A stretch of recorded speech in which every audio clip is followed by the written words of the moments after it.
Hello, everyone. Welcome back to some old times here. This is Stellaris. This is the Paradox 4X Grand Strategy Space Game. I never noticed that little, look at that little thing in the bottom right hand corner, that little cargo carrier thing moving back and forth. It's been a while. We haven't played this since May of 2016 when it originally came out, Stellaris 1. Whatever, 1.1, 1.0.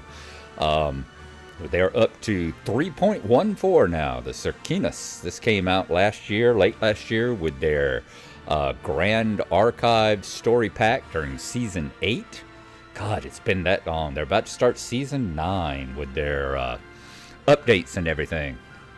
It's kind of like, it's kind of a living game, kind of like Deep Rock, as it were, and the fact that here's been 8 years and they're still adding major stuff to it. Very different menu screen than what it was back whenever I was playing it. You know, remember there was like a space station here, and it was animated because there were some ships flying at it.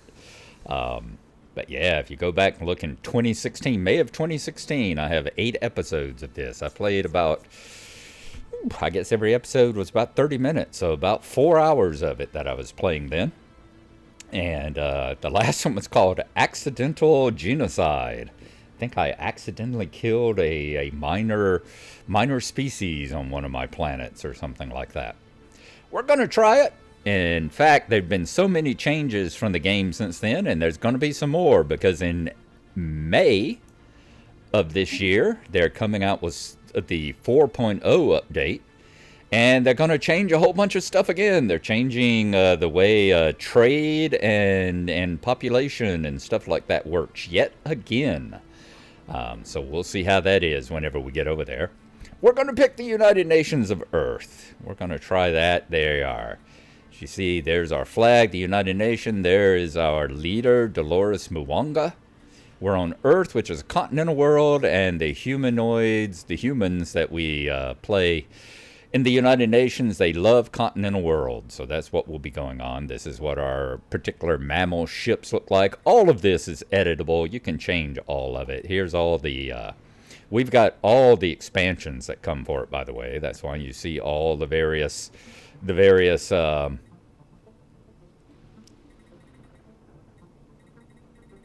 expansion DLCs and story packs over here, and all the beginner or basic races over here on this side, because we have all the expansion packs. Like I said, I haven't played it in 8 years, but I've been collecting all the expansion packs because I love the idea of Stellaris. I've just been doing so many other things. I think it was another one of these that right after I got into this, it's like we started getting deep into playing Minecraft and stuff all the time. All 4 the brothers were playing back then, so. Representative democracy. We elect a new leader, maybe the same leader, but we have an election for the leader every 10 years. Faction approval is +10. Leader pool size is a +1. We get 1 extra leader because of democracy, representative democracy. Resets government reform and policy countdowns when a new leader is elected. The ruler empire effects per skill. Faction resource output +2%. Edict fund +5. Democratic governments have regular elections where all citizens can vote on who should represent them. You see a humanoid leader. Humans are adaptive, +10%. We're highly adaptive when it comes to foreign environments, which means we can live in a lot of places. There are places that, you know, continental worlds is what we prefer. That'll give us like a 90 or 100% approval for that particular planet.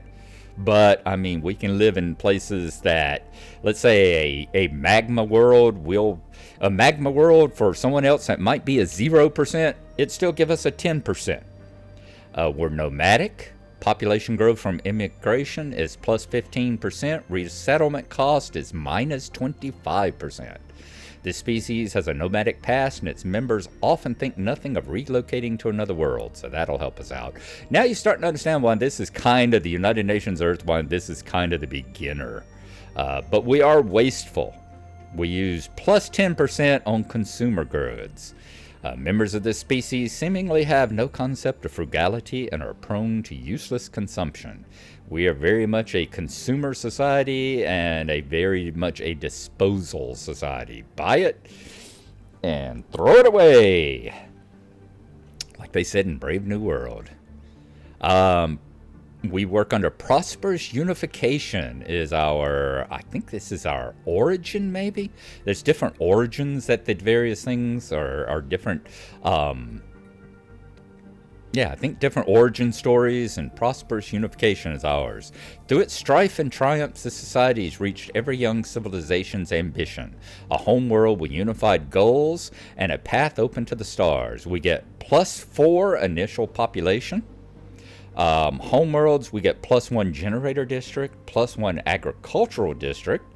Planetary modifiers are prosperous unification. Guaranteed research options are prosperous unification. All right. The myriad human nations that constitute their interstellar government are disparate, yet united in purpose. These bipedal mammalians have developed a society that encourages and even thrives on individual freedoms and cultural differences. As a result, humans tend to integrate well with alien populations. Despite this, they have a strong martial tradition produced by millennia of intermittent warfare on their homeworld, and their sometimes aggressive and unpredictable nature should not be underestimated. All right, we did representative. We are Beacon of Liberty. This society is a shining beacon of light in a sea of darkness. Liberty and individual freedoms are held in the highest regard. We get +15% to monthly Unity. Unity is one of the resources we have that helps us buy things and get new societal changes and all.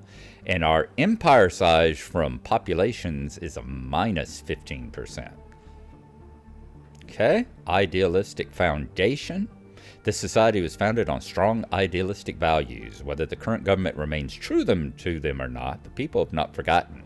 So citizen population happiness is +10%. Nice. As I said, a lot of stuff here to make the early game a bit easier for you. We are xenophiles. Increased opinion for other species. We cannot use the no refugees policy. We cannot enslave entire species, and we cannot displace aliens. In other words, we can't move on to someone's planet and displace all of them off of it. Trade value is +10%. You know, it seems like every game has almost said Americans, humans, as very mercantile and very diplomatic. We have a trade value of +10%, and we have 1+1 available envoy. The envoys are the things that you use to go in. There are ambassadors. Send in the envoy, as Warren Zevon would say. They send them in to work on diplomacy. There exists in all of us a deep-seated fascination for the unknown, an adventurous spirit that rejects the familiar and glories in the unfamiliar, whatever or whomever it may be. Downside is fanatical egalitarian. We must have democratic government form and allows utopian living standards. Faction resource output is +50%. Specialist pop resource output is +10%. Beware always those who would be despots under the false presumption that their desires and agendas are somehow more imperative than those of their fellows. A society that does not see to the needs and lights of all its members is not a society. It is a crime. All right, as I said, you can edit anything here, create your brand new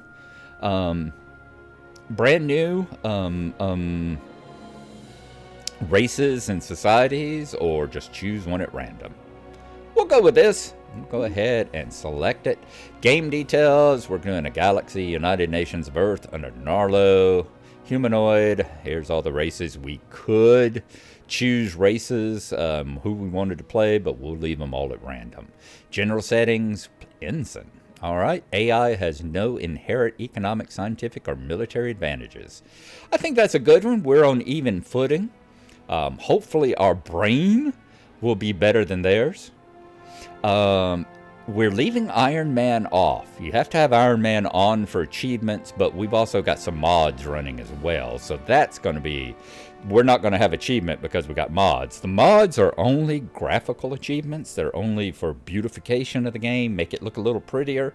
But having those mods in there means that you cannot get achievements. We also have to have Iron Man mode checked. I'm not doing that because if I get, I'm not going to save scum. I'm not going to use the save game rifle at any point in this. I think I've proven in the past, y'all have to take my word for it, but I think I've proven in the past that I don't like using the save game rifle and basically reloading a condition that I didn't like.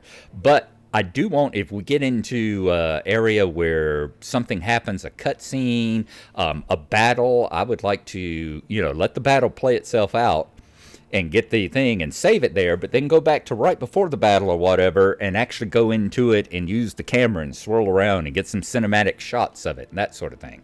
Let it play itself out a second time or a third time or a fifth time and get the cinematic shots and stuff like that. So I won't be playing in Iron Man mode because it doesn't allow you to do that. Galaxy size, 600 stars. Galaxy shape, elliptical. As you see, you can have the different ones, the spirals. Is there a barred spiral? Yep, that's what the Milky Way is. We used to think we were a spiral with a couple arms, but then we discovered we're actually a barred spiral. If we could get up above it and look down, that's kind of how it would look. A line across here. The only difference is that you would have to, with an elliptical, you can pretty much go anywhere the trade routes go. Any of these, you have to travel down arms. You can't jump from, it's very unlikely you would have a jump from this arm to that arm. All right, so we'll go back to elliptical. We'll leave everything pretty much the way it is. 1x, 9 empires against us, 2 advanced AI starts, advanced empires, and 2 fallen empires. All right, any other advanced settings? Scaling, blah, blah, blah, blah, blah. Yeah, we're going to leave everything pretty much exactly the way it is. This starts in the year, it starts on January 1st of 2200. We get the first century out of the way, and we start the mid-game for 100 years, and then we have a 100-year in-game, which will be from 2400 to when the game ends at 2500, right up there. You can have them go for, I think, theoretically forever. No end game, just sandbox mode. Yep, victory year off.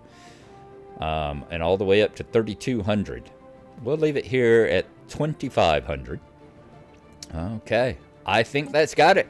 Let's get this world generated and start the new game. There's a bunch of these, there's one that one of the mods I'm get that adds in like 300 more splash screens here, taken from various pieces of art and stuff like that, that I may insert as well. All right, there we go. There's Stellaris. Stellaris is an official. Profession is president, species human, female, skill level 1 of 10. She is 39 years old. I think Dolores is always the first president you get with the United Nations. Empire effects, faction resistance, faction resource output plus 2%, edict fund plus 5. She rules from Earth. She has an eye for talent. Eye for talent means that I believe that she gets a bonus to the other leaders and their skills. Upkeep is 2. That is the little unity symbol. Upkeep is 2 unity. Base is 2 unity.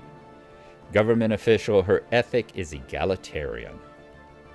It's got, continental preference. Let's see, there we go. Earth is a continental world. It's our capital. It's owned by the United Nations. It currently has a population of 32. I'm not sure what the maximum for Earth is. Dominant species, human. So you see, we prefer continental, but we're adaptive, nomadic, and wasteful. I think all those, See, continental gives us a plus 80% likability. Tropical is 60. Ocean is 60.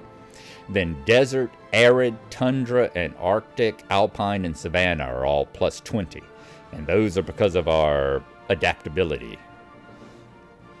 Okay, that's all our continental preferences. That's our adaptive, nomadic, and wasteful. And there we go once again with the whole thing. You can come down here, see? Generator districts give you plus 2 housing and 2 technician jobs. Agriculture +2 housing and +2 farmer jobs. Prosperous unification is our current thing. Since Unification Day, the economy has been booming. It's going to last for 20 years before it goes away. And there's our research often. Plum research completed gets 12 months of unity production. Ancient warring tribes, historical nations in conflict, now united in empire. We must not, will not crumble. Much has happened since modern humans first emerged in Africa some 200,000 years ago. Our kind spread rapidly across most of the globe, and soon the first civilizations took form.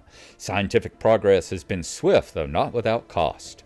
Wars claimed millions of lives even before the atom was tamed, and the tumult of the 21st century saw the mandate of the United Nations gradually expanded in an effort to create stability. By the early 22nd century, the supranational organization had become a de facto world government.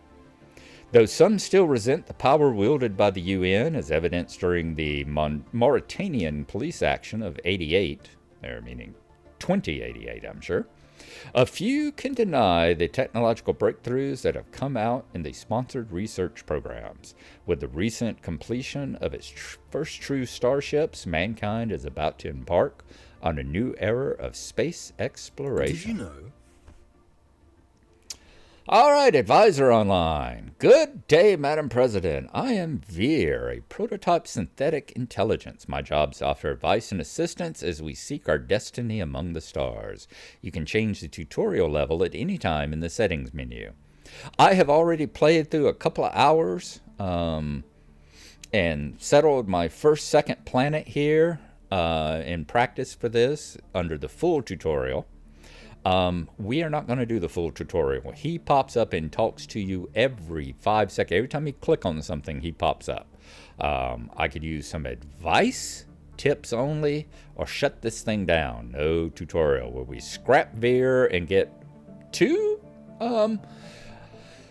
extra minerals from him. I didn't ever notice that. That would be cool. I am not an expert player. I could probably use some advice every now and then, just tips and stuff like that.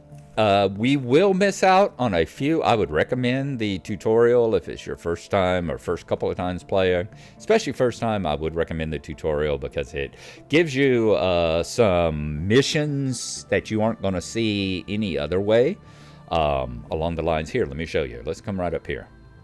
The situation log displays a list of all currently available special projects, archaeology sites, and various other points of interest. New items will likely appear as we begin exploring the galaxy. See, he pops up and tells you like that every freaking time you click on something, if you've got it on the full tutorial. Situation logs, any of our basically quests and missions and research and stuff will be listed over here. There are a few you won't get if you aren't playing full tutorial, but they don't actually give you any rewards. They just remind you to do stuff like build some more ships, go and explore X number of planets, that kind of thing, just to tell you what you should be doing. So I think we're going to put it on tips only. Very well. I will provide tips explaining only basic functions and tools as you explore them. Good to know. All right. We do have the game paused up here. You see Sol and the Earth.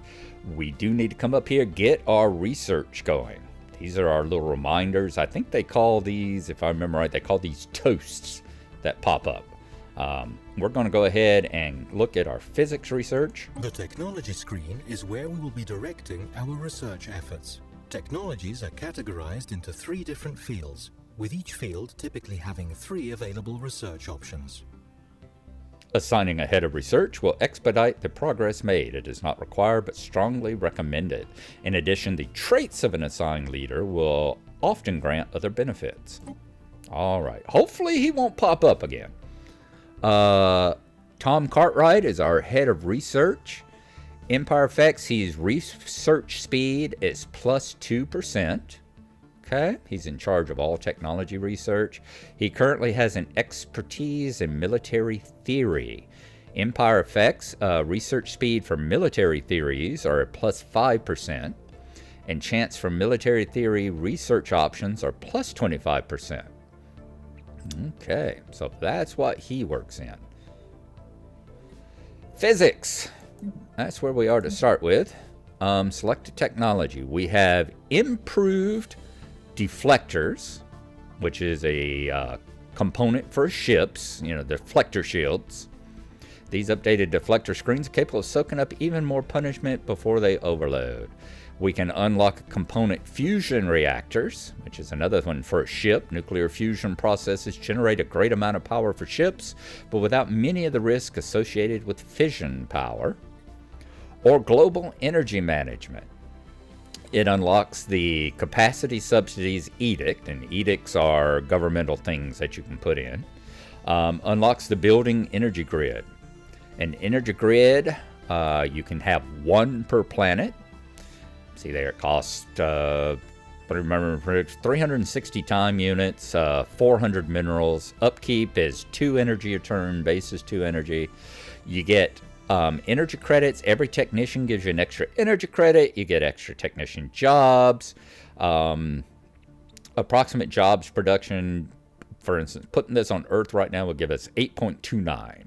Carefully calibrated grid network maximizes the output of power generators. Power is your money. That's the energy grid. The subsidies are last until canceled. Technician output is plus 50%. Energy credit upkeep of technicians is plus 0.5. So that's the downside. Energy empire-wide modifiers can be activated, deactivated by spending resources such as Unity. Like I said, Unity is one of the things that you spend. One of the things you get up here, we get 28 Unity, and you get that to spend on edicts and things. I think we'll go with that right now.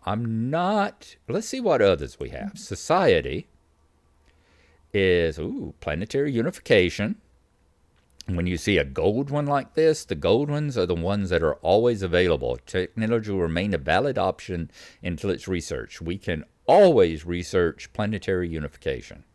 Hydroponics farm, which increases food production. Genome mapping, which increases population. Naval capacity, which gives us 25 extra ships in our fleet. We can go up to 25. Right now, our naval capacity is at a base of 20. That's the military. We can have more civilian ships. That's our military ships. Ooh. And this gives us an extra 25. Well, we don't really need it right this moment. The problem with not picking some of these, it isn't like the civilization tree and that it's like, oh, well, here it is. I'll pick this one and then I'll pick this one. Now I'll come back and get this one. They may come back. They may not. That's why this one is got the gold and it's always available. You can always research it. You always got planetary unification until you actually research it. Any other special research? Coil guns for our ships, improved Corvette hulls to give us extra hit points, and standardized Corvette pattern. Makes it cheaper to build, faster to build. Also makes our frigates cheaper to build and faster to build. Coil guns, more powerful versions of the early mass drivers. Let's go with standardized patterns. Okay, 144 months remaining. We can change research, auto research. Any progress you made, so as you see here, any progress you make, if you get something else and you want to change it to it, it saves your research. It just doesn't flop all your points into something else, because researching Corvette patterns and researching coil guns, why would your research points in one go into another, or why would you lose all the work you did on research? So let's see here. Let's go with planetary unification. Gives you a small amount of unity, increases our unity by 5% every month, and it gives you additional edicts that you can use in your campaign that costs energy instead of unity. I say energy is basically your money. Okay? 100 months to get that one.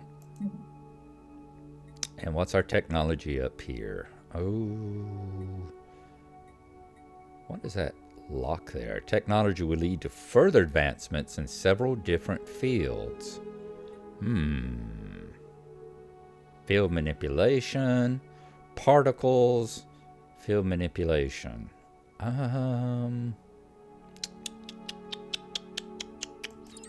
Let's go with energy management. I like things that'll bring more money in. It's going to take the longest, though, 173 months. Okay. Research speed, research seed. What's the pop-up say there? Research speed represents how effectively the Empire's scientific output is applied, increasing or reducing the rate at which technologies are unlocked. This value is mainly decided by the competency of the assigned scientist, but other factors may also apply. All right, so we've got those things taken care of.